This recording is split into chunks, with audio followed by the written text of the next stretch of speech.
जय हिंद बच्चों।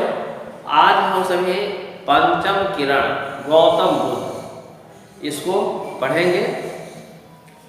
तो चलिए इसको पहले पढ़ने का अभ्यास करते हैं।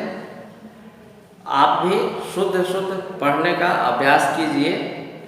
तो पृष्ठ संख्या 17 आप भी खोलिए।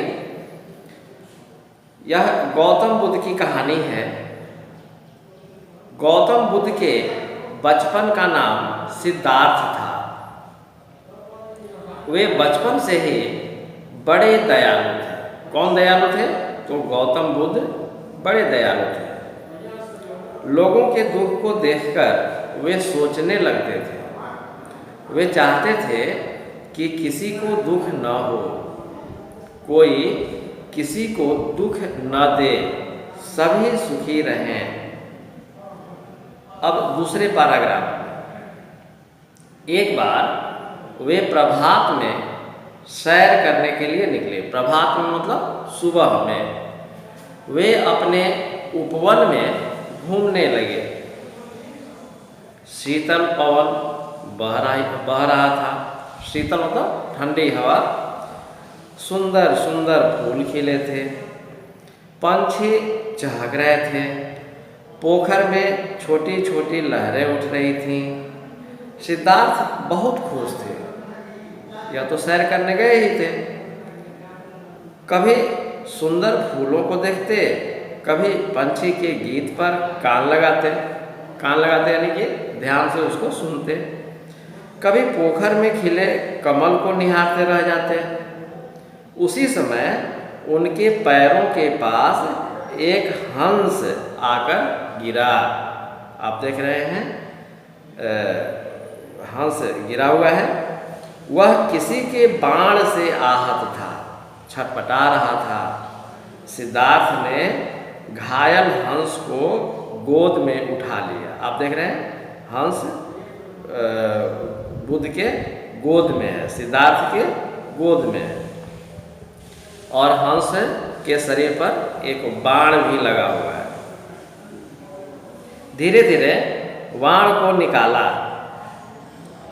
जल से घाव को धोया, हरी पत्तियों का रस घाव पर डाला। किसने डाला? सिद्धार्थ ने डाला। किसके शरीर पर?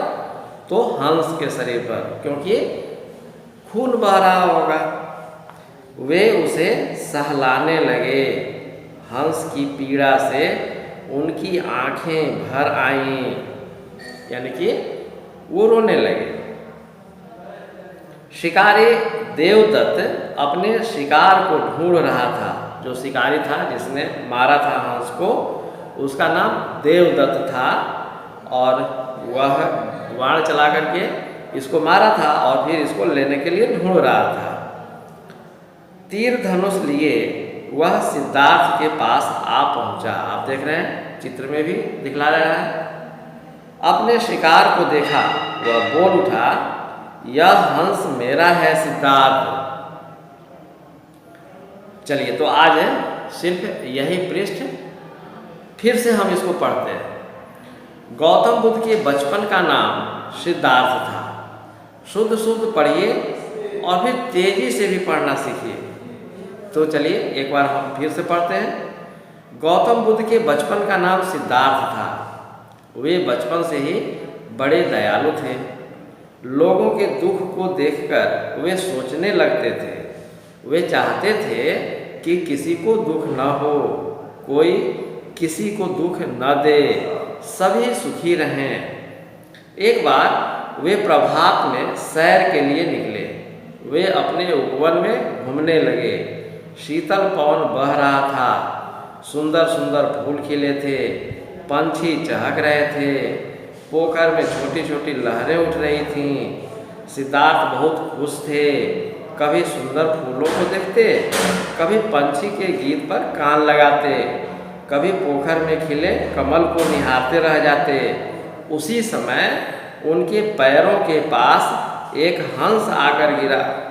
वह किसी के बाण से आहत था, छटपटा रहा था। सिद्धार्थ ने घायल हंस को गोद में उठा लिया। धीरे धीरे वाण को निकाला, जल से घाव को धोया, हरी पत्तियों का रस घाव पर डाला। वे उसे सहलाने लगे। हंस की पीड़ा से उनकी आंखें भर आई थी। शिकारी देवदत्त अपने शिकार को ढूंढ रहा था। तीर धनुष लिए वह सिद्धार्थ के पास आ पहुंचा।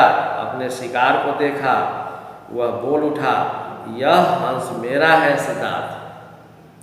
इसी प्रकार से आप भी इसको बारंबार पढ़िए, शुद्ध शुद्ध पढ़िए और अब तेजी से पढ़िए, क्योंकि आप द्वितीय कक्षा में पढ़ रहे हैं। तो आज के लिए यही गृह कार्य होमवर्क है। Thank you.